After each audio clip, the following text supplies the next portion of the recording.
Hello students, topic for today's class is transportation of substances, and in its third part you will get to learn about blood vessels, the heart and heartbeat. Blood vessels. The blood travels through the tube-like structures called blood vessels. हमारी body में blood flow करता है, वो किसकी help से flow करता है? Blood vessels की हेल्प से। ब्लड वेसल्स क्या होती है?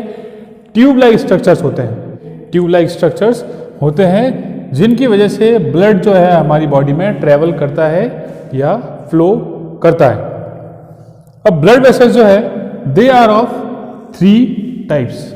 Blood vessels are of 3 types. They are arteries, veins and capillaries.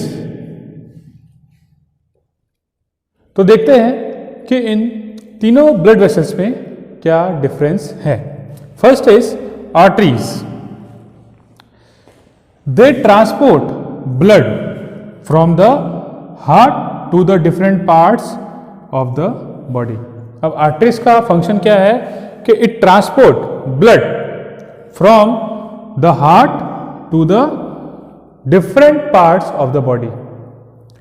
Blood का ट्रांसपोर्ट करना कहां से? From the heart to all the parts of our body. Next, they carry blood rich in oxygen. अब ये जो ब्लड लेके जाते हैं पूरी बॉडी में, वो कैसा होता है? It is rich in oxygen. Oxygenated blood कहा जाता है उसको। That is rich in oxygen. Blood rich in oxygen is called as oxygenated blood. और वो कैरी करने का काम कौन करता है? Arteries. Next, they have thick elastic walls. अब इनकी जो वॉल्स होती है, इनकी जो वॉल है आर्टरीज की, वो कैसी होती है? थिक होती है और इलास्टिक होती है। They are the largest blood vessels. Arteries जो होती है वो क्या होती है? लार्जेस्ट ब्लड वेसल्स है।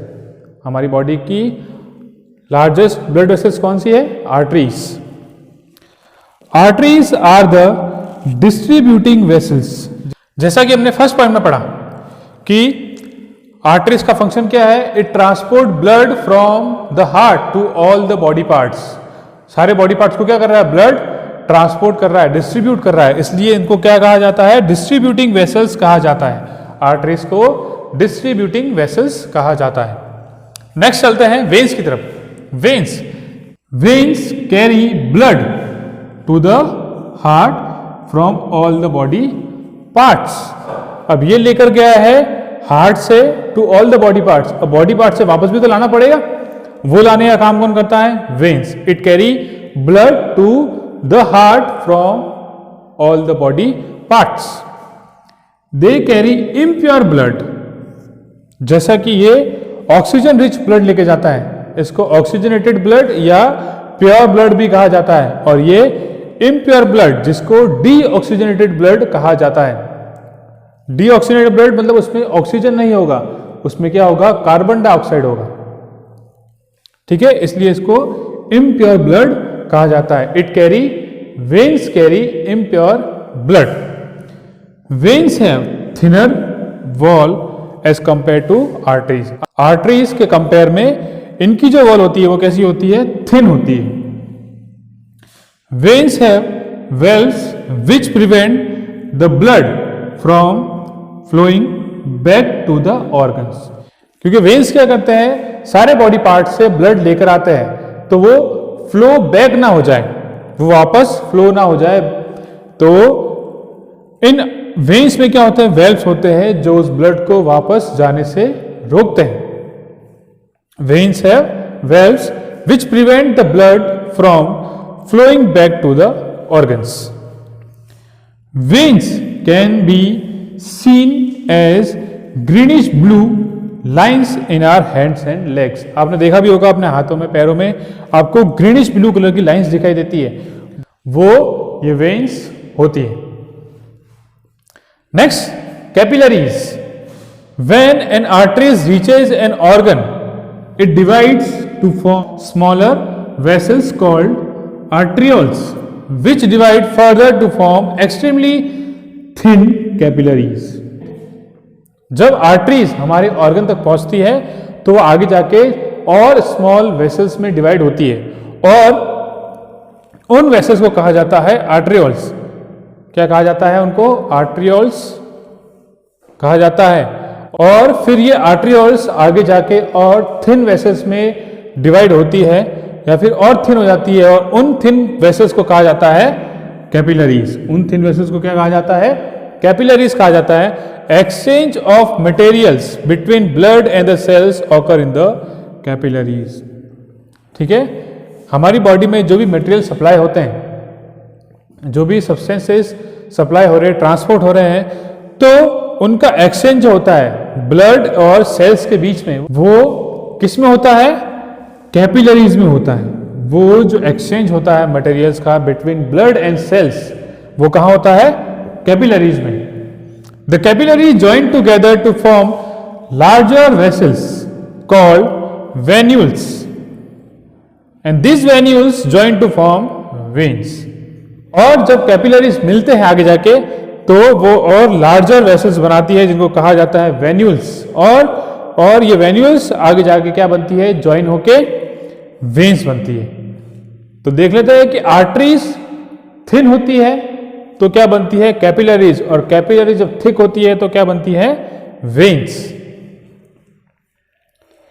The blood pressure in the capillaries. अब एक बात का ध्यान रखना है कि जो ब्लड का प्रेशर होता है कैपिलरीज में is lower than arteries but higher than veins. ठीक है, अब कैपिलरीज में जो ब्लड प्रेशर होता है वो आर्टरीज से तो कम होता है लेकिन वेन से क्या होता है? ज्यादा होता है. तो आपको समझ में आ गया होगा कि आर्टरीज, वेन्स एंड कैपिलरीज, इन तीनों ब्लड वेसल्स में डिफरेंस क्या है. Next topic is heart. And heart is known as the pumping organ of our body because it pumps the blood to all the body parts. ठीक है, इसलिए इसको कहा जाता है pumping organ. And it beats continuously to pump blood. और ये continuously beat करता रहता है जिसकी वजह से blood जो है आगे पंप होता है. वो अब हार्ट जो है बीट कैसे करता है? कॉन्ट्रैक्ट और रिलैक्स होता है. जैसे कॉन्ट्रैक्ट और रिलैक्स होता है तो वो एक बीट कंप्लीट करता है, एक हार्ट बीट कंप्लीट करता है. जैसे ही कॉन्ट्रैक्शन और रिलैक्शन की एक साइकिल कंप्लीट होती है तो उसको कहा जाता है हार्ट बीट. और इसी हार्ट बीट या इसी कॉन्ट्रैक्शन और एक्सपेंशन की वजह से ब्लड जो है पंप होता है. जैसे ही कॉन्ट्रैक्ट होता है तो अंदर का जो ब्लड होता है वो आगे पंप कर दिया जाता है और जैसे ही एक्सपैंड होता है, एक्सपेंशन होता है तो ब्लड उसके अंदर वापस से फिल हो जाता है. और इसी कॉन्ट्रैक्शन और रिलैक्सेशन या फिर एक्सपेंशन से ये ब्लड जो है अंदर आता है हार्ट में और आगे पंप होता है. और अब ये होता कहां पर है? Located in the chest cavity. कहां पर प्रेजेंट होता है? चेस्ट कैविटी में. And the lower and is slightly tilted towards the left. और इसका जो लोअर एंड है वो स्लाइटली टिल्ट होता है टूवर्ड्स द लेफ्ट. हमारे लेफ्ट साइड में थोड़ा सा टिल्ट होता है. To avoid mixing of oxygenated blood and deoxygenated blood, heart has 4 chamber. To avoid mixing of oxygenated blood and deoxygenated blood, heart जो है 4 चेंबर्स में बटा हुआ है जिससे कि ऑक्सीजनेटेड ब्लड और डीऑक्सीजनेटेड ब्लड मिक्स नहीं होते. और इन 4 चेंबर्स में भी पार्टीशन है. हर एक चेंबर्स के बीच में क्या है? पार्टीशन है, जिसकी वजह से क्या होता है? ब्लड एक चेंबर से दूसरे चेंबर में नहीं जाता. The 4 chambers of heart are, अब वो 4 चेंबर्स जो है वो कौन कौन से है? Right atrium and left atrium. अब ये एट्रियम का नाम जो है ऑरिकल भी होता है, तो इसको हम राइट ऑरिकल या लेफ्ट ऑरिकल भी बोल सकते हैं. नेक्स्ट है right ventricle and left ventricle. ठीक है, right ventricle and left ventricle. Oxygenated blood enters left atrium. तो तो हार्ट में जो ब्लड जा रहा है वो पहले कहां पे जाएगा? ऑक्सीजनेटेड ब्लड लेफ्ट एट्रियम में, और लेफ्ट एट्रियम से कहां जाएगा? It passes to left ventricle, और फिर वहां से चला जाएगा लेफ्ट वेंट्रिकल में, and is transported to all the parts of the body. ठीक है, और फिर लेफ्ट वेंट्रिकल से कहां चला जाएगा? To all the body parts.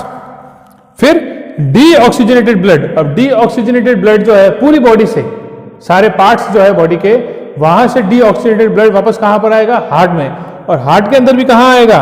Enters the right atrium, right atrium में आएगा डीऑक्सीजनेटेड ब्लड, या फिर blood rich in carbon dioxide, कहां पर आएगा? राइट एट्रियम में, एंड देन राइट वेंट्रिकल, और यहां से राइट एट्रियम से कहां चला जाएगा? Right ventricle. From right ventricle blood carries carbon dioxide to the lungs, और फिर वहां से चला जाएगा लंग्स में।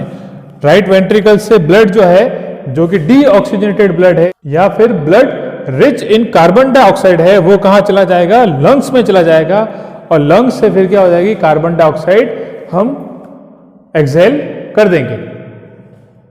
तो ये जो लास्ट के 2 पॉइंट है, ये आपको अच्छे से ध्यान में रखना है। यह जो प्रोसेस है वो प्रोसेस हार्ट में होता है, ब्लड को ले जाने का और ब्लड को लेकर आने का काम यहां ऐसे होता है।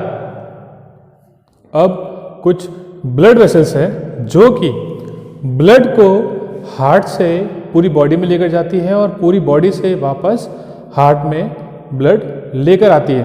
अब वो ब्लड वेसल्स कौन कौन सी है, या फिर कौन सी वेन्स और आर्टरीज हैं जो इसमें हेल्प करती है ब्लड के सप्लाई में। First is vena cava. अब वेना कावा क्या है? एक वेन है। अब इसका फंक्शन क्या है वो देख लेते हैं। This when collects carbon dioxide rich blood from all the body parts and empties the blood into right atrium. जैसा कि मैंने आपको बताया था कि डीऑक्सीजनेटेड ब्लड जो कि है राइट एट्रियम में आता है। तो अब ये लेकर कौन आता है? ये वेना कावा लेकर आता है। वेना कावा क्या है? एक वेन है जो कि डीऑक्सीजनेटेड ब्लड या कार्बन डाइऑक्साइड रिच ब्लड लेकर आता है from all parts of the body to the heart, और हार्ट में कहां पर आता है? राइट एट्रियम में। Next is pulmonary artery. अब इसका नाम से पता चल रहा है कि ये क्या है? एक आर्टरी है। ब्लड वेसल्स कौन सी है? आर्टरी है। It carries blood rich in carbon dioxide, blood rich in carbon dioxide from right ventricle to the lungs. अब ब्लड क्योंकि राइट वेंट्रिकल में तो आ गया था, उसके बाद वहां से राइट वेंट्रिकल से लंग्स तक ले जाने का काम कौन करता है? पल्मोनरी आर्टरी करती है। ठीक है, और इसमें ब्लड कौन सा होता है? Blood rich in carbon dioxide. Next चलते हैं पल्मोनरी वेन। नाम से पता चल रहा है कि ये क्या है? वेन है। It brings back oxygenated blood. ठीक है, अब ये ध्यान रखना है, इट ब्रिंग्स बैक, वापस लेकर आ रहा है क्या? Oxygenated blood from the lungs. अब क्योंकि डीऑक्सीजनेटेड ब्लड मतलब कार्बन डाइऑक्साइड रिच ब्लड गया था लंग्स में, अब क्योंकि हमने जब ऑक्सीजन इनहेल किया है तो लंग्स में क्या आ गया है? ऑक्सीजन, और ऑक्सीजन किसके साथ मिक्स हो जाएगा? ब्लड के साथ, और वहां से लंग्स में से वापस ब्लड लेकर आएगा पल्मोनरी वेन्स। कहां पे? लेफ्ट एट्रियम में या फिर लेफ्ट ऑरिकल में। हार्ट में वापस ब्लड आ जाएगा कहां से? लंग्स से, और ये ब्लड कौन सा होगा? ऑक्सीजनेटेड ब्लड होगा, मतलब रिच इन ऑक्सीजन, और ये किसकी वजह से आएगा? पल्मोनरी वेन्स की हेल्प से। नेक्स्ट चलते हैं aorta. It is the largest artery. अब ये क्या है? एक आर्टरी है, ठीक है, and it is the largest which carries blood rich in oxygen. ठीक है, अब ये भी क्या लेकर आता है? ऑक्सीजनेटेड ब्लड लेकर आता है from the left ventricle, from the left ventricle to all parts of the body. अब लेफ्ट वेंट्रिकल से कहा जाता है? To all parts of the body. लेकिन लेफ्ट वेंट्रिकल में क्या से आता है? लेफ्ट वेंट्रिकल में आता है लेफ्ट एट्रियम से, क्योंकि लंग्स से लेफ्ट एट्रियम में ब्लड आ गया है, और वहां से कहां आएगा? लेफ्ट वेंट्रिकल में आएगा, और लेफ्ट वेंट्रिकल के बाद एओर्टा उस ब्लड को पूरी बॉडी में सप्लाई कर देगा। ये जो ब्लड वेसल है ये सारे बॉडी पार्ट्स को लेफ्ट वेंट्रिकल से ब्लड का सप्लाई कर देगा। जो वो ब्लड कौन सा होगा? ऑक्सीजनेटेड ब्लड होगा। Next topic is heart beat. The rhythmical contraction and expansion of heart muscles constitute heart beat. जो हार्ट का कॉन्ट्रैक्शन और एक्सपेंशन होता है उसी को कहा जाता है हार्ट बीट। जो रिदमिक कॉन्ट्रैक्शन और एक्सपेंशन होता है हार्ट मसल्स का उसी को कहा जाता है हार्ट बीट। या फिर हम ऐसा कह सकते हैं one complete cycle of contraction and expansion is called as heart beat. Doctor check the heart beat with the help of a device called as stethoscope.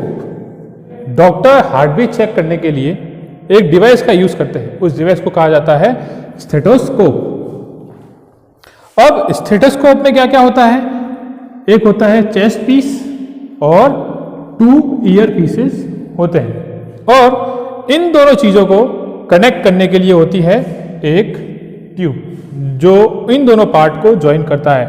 Chest piece को और 2 ईयर पीसेस को ज्वाइन करता है एक tube. Stethoscope amplifies the sound of the heart. जब भी heart beat करता है तो उस साउंड को एम्प्लीफाई करने का काम कौन करता है? स्टेथोस्कोप। इसलिए डॉक्टर के पास आप जब भी जाते हो तो स्टेथोस्कोप लगाकर आपकी हार्ट बीट चेक करता है। तो वो किसकी हेल्प से करता है? स्टेथोस्कोप की हेल्प से। Rate of heart beat is the pulse rate per minute. अब जो रेट ऑफ हार्ट बीट है वो क्या होता है? Pulse rate per minute. ठीक है, 1 मिनट में कितनी पल्स रेट आ रही है उसको कहा जाता है रेट ऑफ हार्ट बीट या फिर हार्ट बीट रेट। अब ये पल्स क्या होता है? Pulse is the throbbing sensation. जब भी आप अगर हाथ में चेक करोगे, जैसे आपने रिस्ट में चेक किया है या अपने यहाँ पे नेक के यहाँ पर हाथ लगा के देखोगे तो आपको एक थ्रोबिंग सेंसेशन फील होगा, उसी को कहा जाता है पल्स। तो ये पल्स रेट क्या होगा? Throbbing sensation in a minute is called as pulse rate. और वो पल्स रेट 1 मिनट में कितनी आ रही है उसको कहा जाता है rate of heart beat. Our heart normally beats 72 times per minute. हमारा हार्ट जो है नॉर्मली कितना बीट करता है? 72 टाइम्स पर मिनट।